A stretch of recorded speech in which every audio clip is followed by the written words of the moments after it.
can we be real about something? There's like 47 billion online experts right now. It's really annoying. And probably the number one thing I personally hear on sales calls is, Josh, I'd love to work with you, but I already invested multiple thousand in this other program that sucks. And I'm just stuck here. And I want to give you my money because it sounds like, and so I was just like, you know what? We have a lot of people in kind of this weird funk right now where, first of all, the world is just a crazy place. Everybody in the world thinks it's like their job to tell us who to vote for and what's right and what's wrong. Nothing is more annoying to me than seeing politics all over Facebook. Like, listen, Tina, you share supplements. We don't need to know your political expertise, okay? Like, it's okay to have your personal opinion, but like, you can talk about politics in your family and inner circle. We don't need to be blasting people on the internet for it. So that's already made the internet a little trickier than what it was even just a few years ago, right? We're also having this really amazing economy right now. That was obviously a joke. That's making things a little bit trickier right now. So you mix a couple of these things that are already making the world a little bit harder of a place to deal with and have conversations and grow your business. And then you mix that with how many different people are trying to tell you what you should be doing in your business. And it can just feel like total chaos right now. And so one of the things that I'm working really, really, really hard to do is to do more free training than I've ever done before in my entire life. Something that I absolutely hate is this idea of like, I have this mysterious thing behind the curtain. And if you really know in your heart that you are aligned, you'll give me $40,000 without even seeing what's behind the curtain. And I'm just like, shut up. Okay. Like, if what you have actually works, show it to me. And that's something that I'm really big on. That's why I've put out 2 books full of information that I give away for free on my website, as long as you just like pay for shipping. My really, really big thing, this is something I try to live by. If you are as good as you say you are, fucking prove it. That's my thing. And if you can't prove it, shut up about it. So for me, that's really all I wanted to do today, was just invite you to a free workshop, teach you some of the things that I teach inside my programs, and hopefully solve a couple problems for you that are going to help you to go see some actual results in your business. And this is just the way I work. If I teach you something that gets you positive results in your business, you're going to want to work with me more. That's just how I feel. And if you don't, that's okay. Like, no harm, no foul. It's like, that's not what it's about. But like, I just think that like too many people are like, let me like feed you a little carrot. Yeah. Now give me a lot of money. And I'm like, let me introduce you to the buffet. And if you like it enough, come back tomorrow and like, let's do this again. So let's start with one of my favorite myths to debunk. Okay.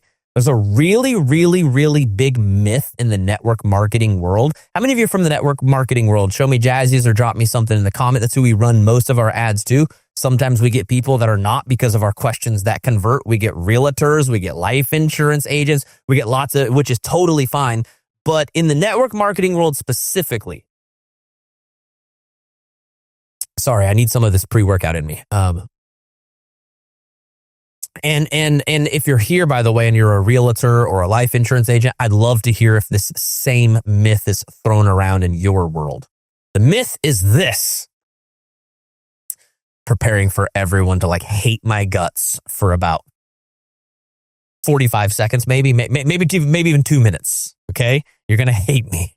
The myth is duplication. I absolutely despise this word only because it's taken out of context so many times.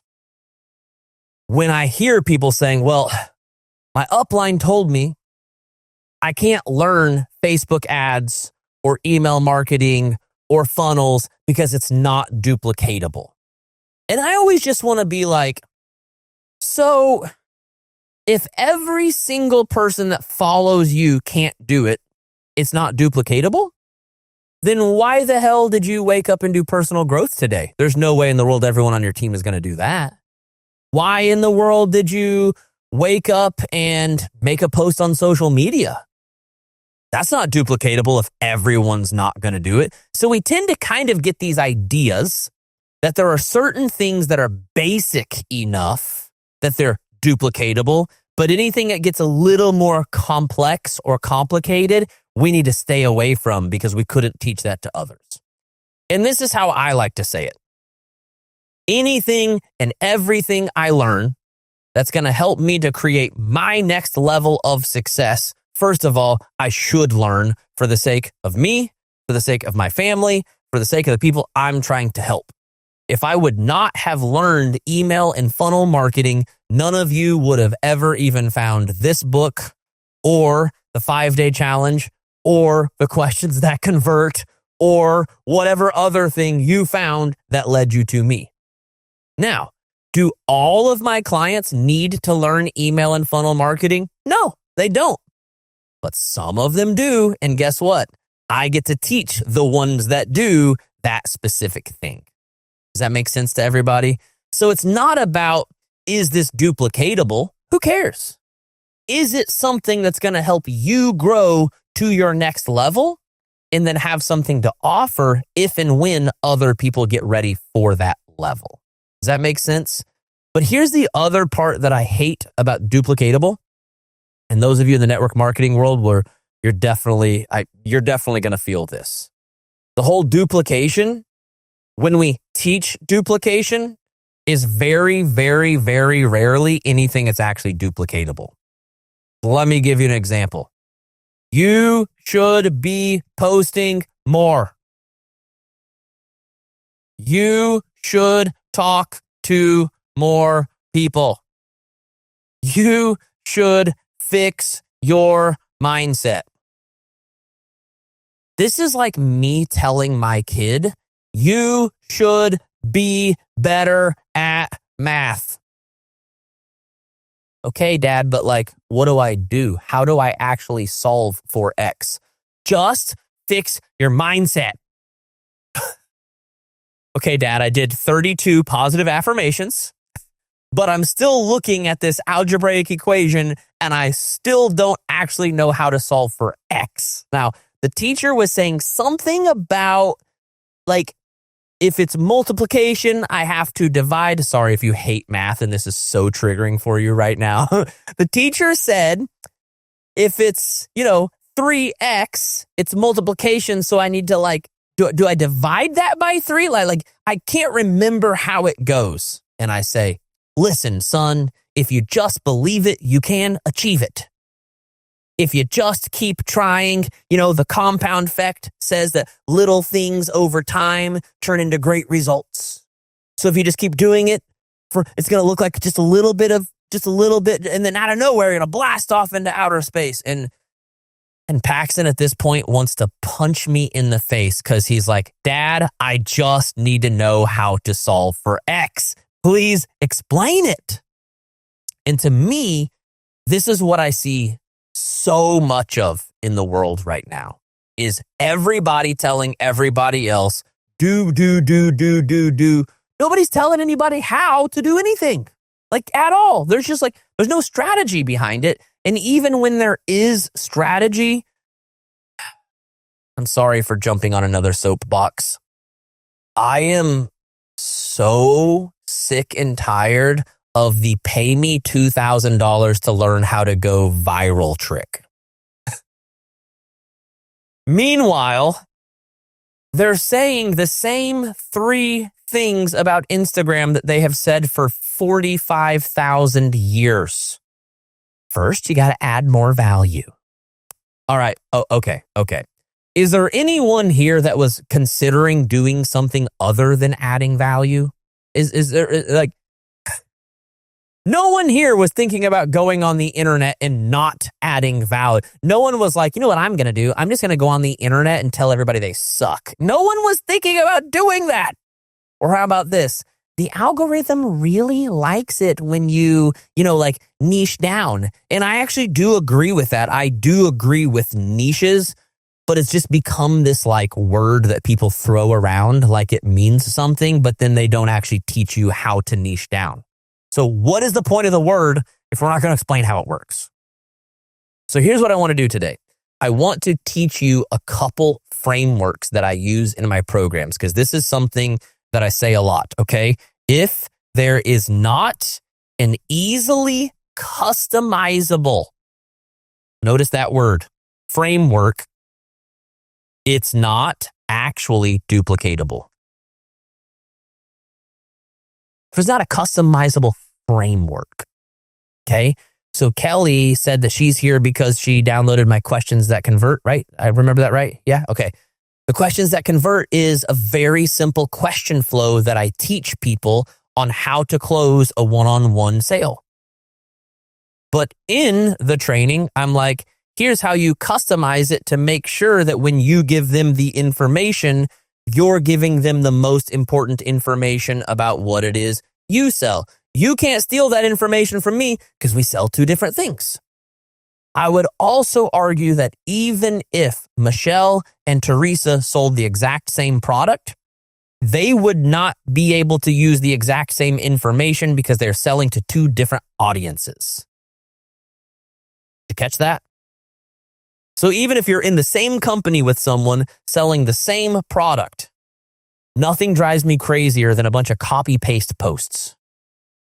Because every single one of you, even if you have the same solution, are selling it to a different person, which means it needs to get wrapped in different wrapping paper.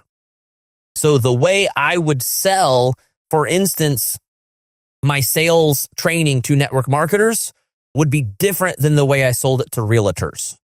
Okay? Could it essentially be the exact same product? Absolutely, but I would use different words and phrases and terminology based on who that person is and what their specific pain points are. Does that make sense to everybody? So a couple frameworks, and I actually want to introduce you to something that I call the Performance Triad. I'm really, really, really big on, let's take everything in the world that's out there and let's break it down to the most important information we need to move forward the fastest. Okay? There's lots of things we can learn. I mean, sure you guys have seen all the ads. There's a bazillion things you can learn. But John Maxwell taught me this really powerful principle called the 80-20 rule, also known as the Pareto principle, which is find the 20% of things you do that get you 80% of your results. And then spend more of your time doing those things. And by doing so, you can double, triple, even quadruple your results by literally just doing more of the right things instead of trying to do everything. Does that make sense? So this is the framework that I teach inside my membership. It's literally everywhere I do it. It's just which program you buy into kind of depends on which one we focus on more. Okay? Does that make sense? So I want to share this slide with you. Feel free to grab a screenshot if you want to, or just take notes, whatever feels good to you. Okay? I call it the Performance Triad. Okay? So number one, we need to become a master of our own subconscious beliefs. Again, a lot of people will call this mindset, and that is a very, very, very shallow approach to what is actually happening. Okay? Learning the subconscious mind is a totally different beast than just fixing your mindset. Okay?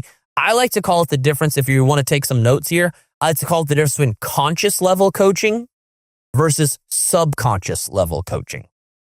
Okay, so conscious level, these are the thoughts running through my brain like right this second. Those aren't really dictating all of my beliefs and behaviors in life. Okay? My subconscious mind is my deep-rooted, stored-up beliefs that I've essentially at this point become rules that I live by, but unconsciously. Okay? Our actual limiting beliefs can really only be addressed by doing the work to figure out what the hell is actually rooted deep in the subconscious mind that is creating an automation in our life that we actually don't want to have. So by making the unconscious conscious, which is what true life coaching is, we can actually find the things that are people's trigger points that are keeping them stuck in a pattern. Okay, we'll dig into that more in a second. The second thing is the psychology of messaging. I don't want you to just post more. I don't want you to just message more people. I want you to understand how the psychology of messaging works. And when I say psychology, it's just a fancy way of saying the way the brain naturally works. Okay? If Anita was at Target and she didn't know who I was, had never met me, doesn't know my name, doesn't know my face, okay? And I just took off sprinting at Anita in the middle of it. I mean, I'm running full on. It's not that fast anymore. I'm 41 and I've hurt my back a few times, but let's just pretend I'm running fast, okay? I am taking full charge straight at Anita and I am running at a dead sprint. What do you think is Anita's natural reaction? I'd love to see in the chat thread. What is her natural reaction if I'm sprinting at her full on? Tracy said, get out of the way. Who else has an answer? Run. What else we got? See ya. Move out of the way. Run to. Yell. Could we all agree that there is basically two options here? Either punch Josh in the face or run away or like get out of his way. One or the other, right? AKA fight or flight. We've all heard of that before, right? Fight or flight. It's what our brain does when it's put in a stressful situation. It wants to either punch its way out. Sometimes, people who are fighters should not be allowed to have alcohol. They ruin every single Friday night at the bar. It's like, who let that guy have a drink? His fight or flight kicked in and he has little man syndrome. Get that guy away from alcohol, right? So it's fight, punch someone, hurt your way through, or run away. Okay? Now, what you might not realize is this is dictating, going back to your own subconscious, this is dictating your own beliefs, your own actions, your own way that you're processing everything around you. But you also need to be smart enough to realize the person you're communicating with also has a fight or flight.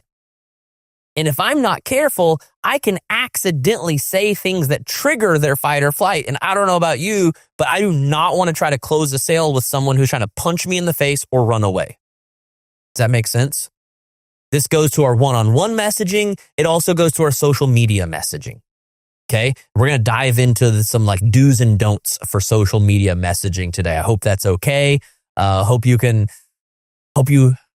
hear my heart that I only want to help you so that when we go into the don'ts, I mean zero judgment or shame. I'm just trying to help you to stop getting punched in the face on social media.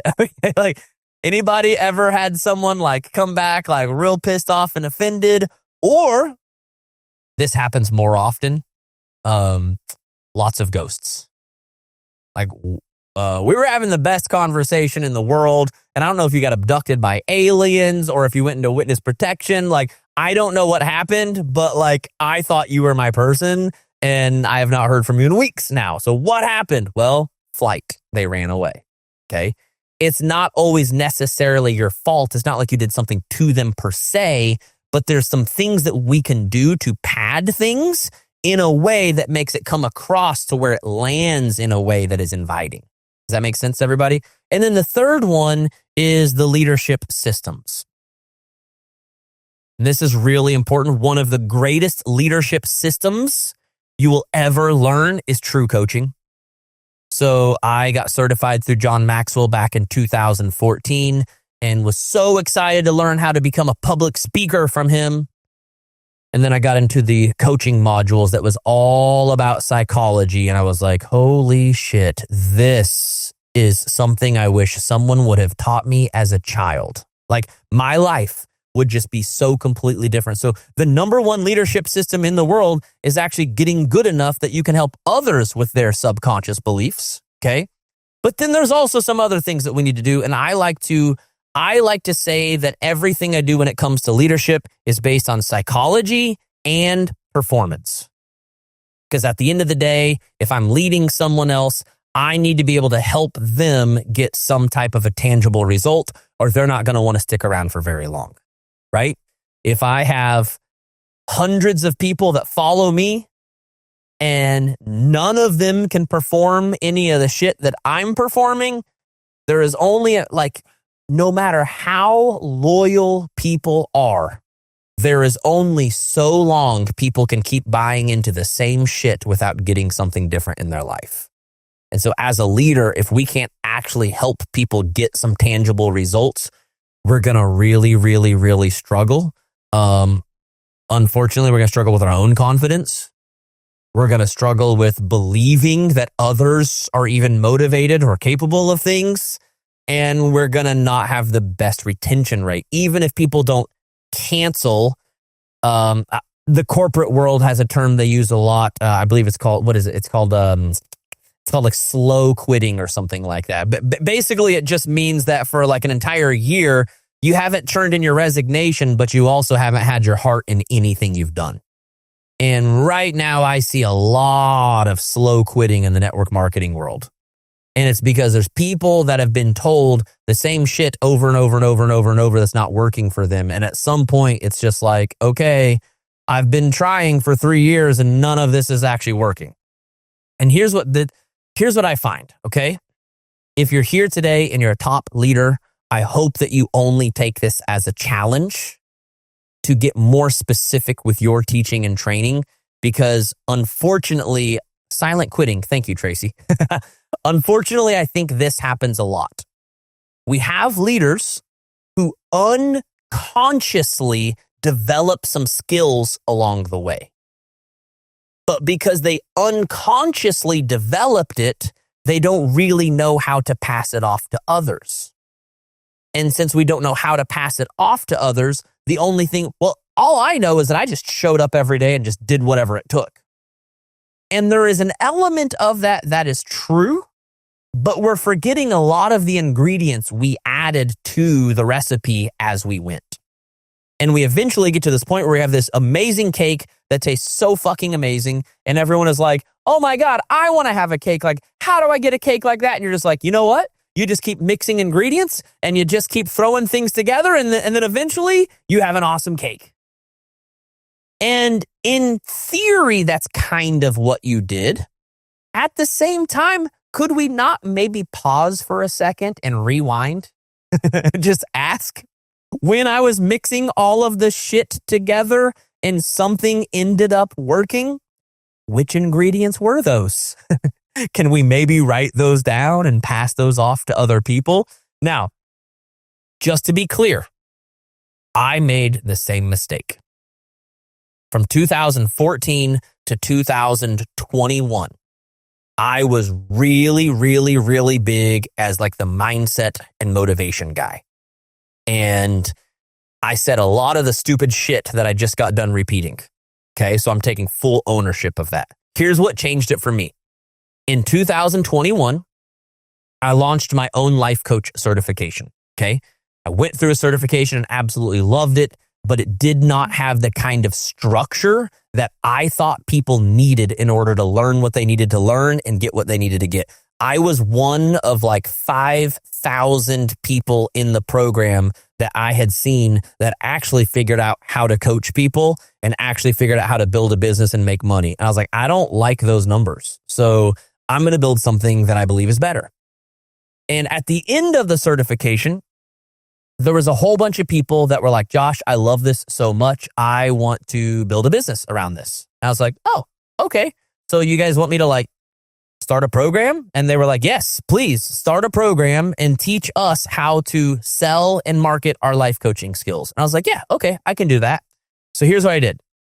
I took 6 months and I taught them every single thing I do behind the scenes to build my audience, to convert sales, pitches, webinars, one-on-one, email marketing, everything. And I was literally just telling someone this on a coaching call this morning. Annie, who is now one of our master coaches and helps me run the life coach certification, was in that class. And she said this to me. She said, Josh, I have done like 6 of your programs. I've been working with you for the last 3 years.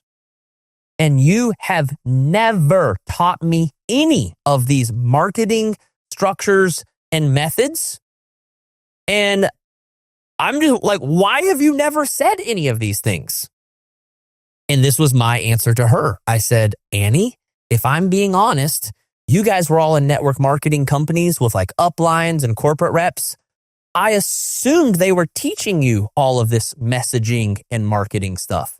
I had no clue that no one else knew these things. I had just assumed this is what everybody knows to say. This is what everybody knows to do. And I didn't want to just add to the noise of what everyone else was being told. So I just stayed in my zone of genius, which was mindset and motivation. To this day, that's still one of my geniuses. But after teaching that and Annie being like, no one has ever taught me anything like this, I took on a total new responsibility for being like, okay, I'm going to be the guy that teaches what are the actual things that I actually do behind the scenes that actually work, that actually convert sales, that actually help people to get results. And so I started teaching those same frameworks to some of my network marketing leaders. And literally the questions that convert that Kelly got, which by the way, if you don't have questions that convert already, you can go to joshcoates.com and grab it. I let you pay what you want for it. So you can literally pay as little as $1 or as much as $1 million. Probably throw in a few bonuses if you do the 1 million. Might fly out to you, spend some time in person helping you fill out your workbook. But you can just grab it for whatever you want. And I literally taught the questions that convert to a group of leaders that I had. Okay. These were not necessarily like top 1%ers in their company. Those are usually people that I work with one-on-one. These were people that were like kind of stuck around like the $40,000 to $50,000 a year. So, I would kind of consider them mid-level leaders, but I mean, there were people doing this full-time, were making regular sales. And after that one singular teaching, one of them went and made a sale every single day for the next week. One of them was like, I literally took this and taught it to my team, and like 5 different girls on my team who hadn't made sales for the whole month made a sale in the first 24 hours. So when you get the right techniques, and again, if you're on this call and you are a top leader, you actually probably have some really good techniques, but you haven't maybe taken the time to break them down. And if you have taken the time to break them down, please, this is not me. I'm not an asshole thinking that I'm the only one that's teaching the right thing. I'm not. There's other really great people out there. I'm just trying to make a point that we as leaders have to take a higher level of responsibility for teaching the frameworks that we are using on a day-to-day basis. And I hope no one here takes any type of judgment or shame from that, because I know that every single one of you are doing the very best you can with what you already have and know to do.